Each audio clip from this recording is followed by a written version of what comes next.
एक तरफ प्रदेश सरकार युवाओं को रोज़गार देने की बात कर रही है, तो दूसरी तरफ मेरे पीछे वो बेरोज़गार युवा खड़े हैं जिनकी ज़रूरत सबसे ज़्यादा कोविड काल में पड़ी थी।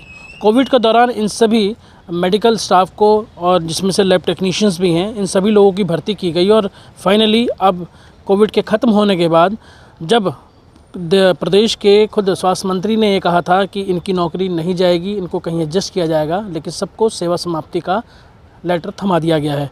हमारे साथ कई लोग मौजूद हैं। आप बताइए सर, आप भी इसी में शामिल हैं।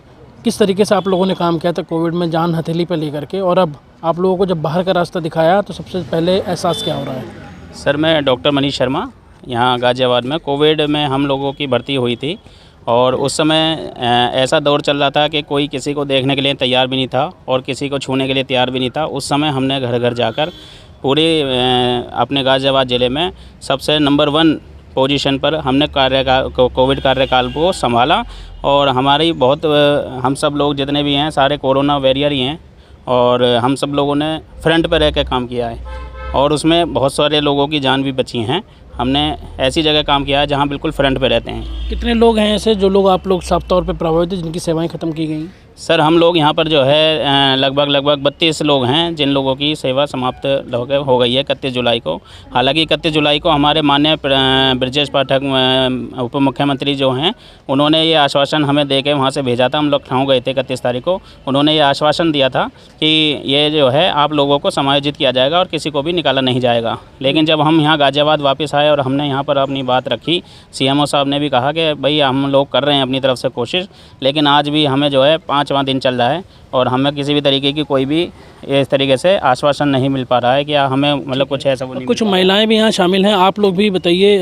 आप लोगों ने कोविड के दौरान काम किया था, अब किस तरीके का एहसास हो रहा है कि उस वक्त तो बड़े वॉरियर थे, बड़ा सम्मान होता था, कहा जाता था, और अब अचानक एक मिनट में पैदल कर दिए गए आप सब लोग? हाँ, जब ज़रूरत थी, कोई बाहर निकलने के लिए नहीं तैयार था, कोई आने जाने के लिए तैयार नहीं था, उस वक्त हमने खड़े होकर के शासन के साथ दिया जब उन्हें ज़रूरत थी हमारी। आज हमारी ज़रूरत पूरी हो गई तो हमें बाहर का रास्ता दिखा दिया गया है। एक तरफ कहा जाता है नौकरियां नहीं है, जो भी वैकेंसीज आती हैं उनमें पेपर कैंसिल हो जाते हैं या लीक हो जाती। जिनके पास नौकरियां हैं एटलीस्ट उनको तो नौकरी करने दें, उनको तो बेरोजगारी का घर ना रास्ता दिखाया जाए ना। कम से कम घर की जो दाल रोटी चल रही है, जिनके घर में जो मेल थे या जो अर्निंग सोर्स है, हम ही लोग हैं, और अगर उनको भी बेरोजगार कर दिया जाएगा तो कोई कैसे जाएगा।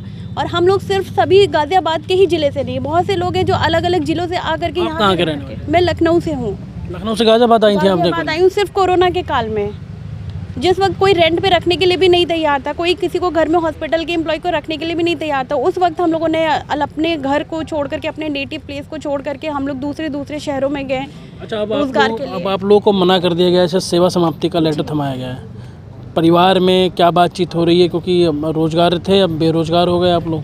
सरकार तो रोजगार के दावे कर रही है। हाँ, सभी असंतुष्ट हैं इस डिसीज़न से जो भी हो रहा है कि हमें रोज़गार से हटाया गया है सडन, या तो हमें नोटिस पीरियड दिया जाता है, या जब कोरोना काल घोषित किया गया था 6 महीने का या 1 साल का, हमें तभी हटा दिया जाता। अब 4 साल की नौकरी लेने के बाद हमें एकदम से कह दिया जाए कि आप बाहर का रास्ता देखिए, तो वो हमें जाहिर सी बात है निराशा ही है।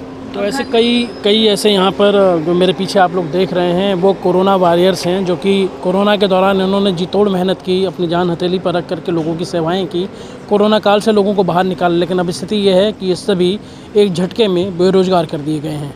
कैमरा पर्सन सनी के साथ मैं लोकेश राय, भारत समाचार, गाज़ियाबाद।